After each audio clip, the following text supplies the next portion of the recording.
رسول اللہ صلی اللہ علیہ وسلم کا خاندان عرب کا نامی گرامی اور نہایت بہادر، بے حد سخی، فصاحت میں یکتا اور ذکاوت میں نرالا خاندان تھا۔ انبیاء کرام علیہم الصلاۃ والسلام اسی طرح بہترین خاندان میں مبعوث کیے جاتے ہیں، کیونکہ انسانوں کا حال سونے چاندی کی کانوں کی طرح ہے، کسی کان سے عمدہ سونا نکلتا ہے اور کسی سے معمولی، اور اخلاق کی عمدگی موروثی چیز ہے، اور نبوت کے حقدار کامل اخلاق والے ہوتے ہیں، کیونکہ بعثت انبیاء کی غرض دین حق کی تبلیغ ہے۔ اللہ تعالیٰ انبیاء علیہ السلام کے ذریعے کجرو امت کو سیدھا کرتے ہیں اور ان کو پیشوائی کا مقام عطا فرماتے ہیں، اور اسی مقصد کی تحصیل اور تکمیل کا بہترین ذریعہ اونچے خاندان کے لوگ ہیں۔ انہی کی بات لوگوں پر اثر انداز ہوتی ہے اور اللہ کے معاملات میں لطف و مہربانی ملحوظ ہوتی ہے۔ ارشاد باری تعالیٰ ہے، اللہ اعلم حیث یجعل رسالتہ، اللہ تعالیٰ بہتر جانتے ہیں جہاں وہ اپنا پیغام بھیجتے ہیں تاکہ ان کی بات قبول کی جائے۔ حضور صلی اللہ علیہ وسلم فرماتے ہیں کہ اللہ تعالیٰ نے حضرت ابراہیم علیہ السلام کی اولاد میں سے اسماعیل کو، اور اولاد اسماعیل میں سے بنو کنانہ کو، بنو کنانہ میں سے قریش کو، اور قریش میں سے بنو ہاشم کو، اور بنو ہاشم میں سے مجھے منتخب فرمایا۔ ایک مرتبہ جبکہ آپ صلی اللہ علیہ وسلم کو لوگوں کی کہی ہوئی بعض باتیں پہنچیں تو آپ صلی اللہ علیہ وسلم منبر پر تشریف لائے اور لوگوں سے پوچھا کہ میں کون ہوں؟ انہوں نے کہا، آپ اللہ کے رسول ہیں۔ آپ صلی اللہ علیہ وسلم نے فرمایا، میں محمد بن عبداللہ بن عبد المطلب ہوں۔ اللہ تعالیٰ نے اپنی تمام مخلوق میں مجھے بہتر بنایا ہے۔ مخلوق کو جب دو حصوں میں تقسیم کیا گیا تو مجھے ان دونوں میں سے جو بہتر حصہ تھا اس میں رکھا، پھر قبیلوں کی تقسیم کے وقت مجھے سب سے بہتر قبیلے میں رکھا، پھر جب گھروں میں تقسیم کیا گیا تو مجھے سب سے بہتر گھرانے میں بنایا، پس گھرانے اور ذات کے اعتبار سے بھی میں تم سب سے بہتر ہوں۔ رسول اللہ صلی اللہ علیہ وسلم کا نسب 3 حصوں پر تقسیم کیا جا سکتا ہے۔ ان میں سے پہلے حصے کی صحت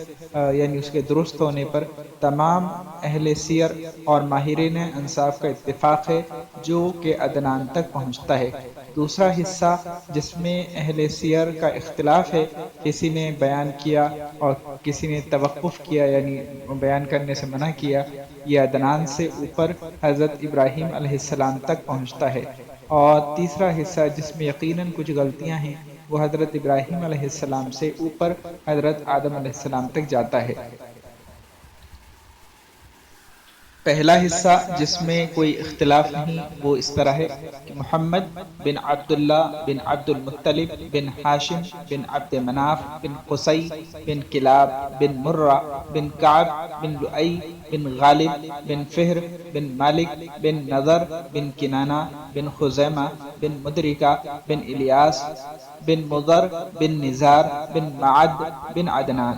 اس کے آگے جو سلسلہ بیان کیا جاتا ہے تو اس میں چونکہ بہت اختلاف ہے تو وہ بیان نہیں کرنا چاہیے، اور اس سے متعلق چند روایات ہیں۔ حضرت عبداللہ بن عباس رضی اللہ عنہما سے مروی ہے کہ رسول اللہ صلی اللہ علیہ وسلم جب اپنا نسب بیان فرمایا کرتے تھے تو معد بن عدنان سے آگے بیان نہیں کرتے تھے، اس جگہ پر ٹھہر جاتے اور فرماتے کہ نسب بیان کرنے والوں نے جھوٹ بیان کیا ہے۔ ایسا ہی مسند الفردوس میں روایت کیا گیا ہے، لیکن علامہ سہیلی فرماتے ہیں کہ صحیح بات یہ ہے کہ یہ قول حضرت عبداللہ بن مسعود رضی اللہ عنہ کا ہے۔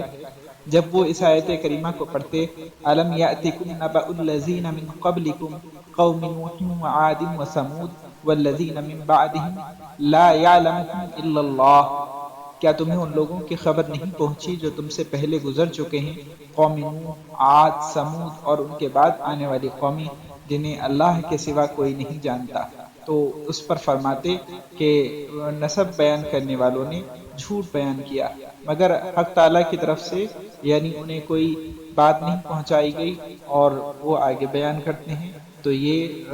آگے بیان کرنا درست نہیں۔ حضرت عمر رضی اللہ عنہ سے منقول ہے، وہ فرماتے تھے کہ ہم عدنان تک اپنا نسب لے جاتے ہیں، اس سے اوپر ہم نہیں جانتے۔ اور عروہ بن زبیر فرماتے ہیں کہ ہم کسی کو ایسے نہیں جانتے جو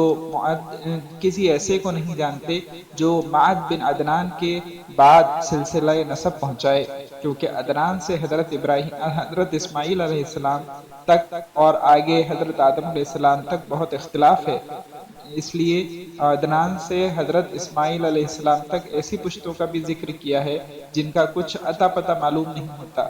اور کسی نے اس سے کم اور کسی نے اس سے زیادہ پشتوں کا ذکر کیا ہے، یعنی آگے کے سلسلوں میں کسی نے کم پشتیں بیان کی ہیں اور کسی نے زیادہ، تو یہ اختلاف ہے۔ اور امام مالک رحمۃ اللہ علیہ سے اس شخص کے بارے میں سوال کیا گیا جو اپنے نسب کو حضرت آدم علیہ السلام تک بیان کرتا تھا، تو آپ رحمۃ اللہ علیہ نے اسے ناپسند فرمایا اور کہا کہ اسے کس نے اس کی خبر دی۔ اسی طرح امام مالک سے انبیاء علیہ السلام کے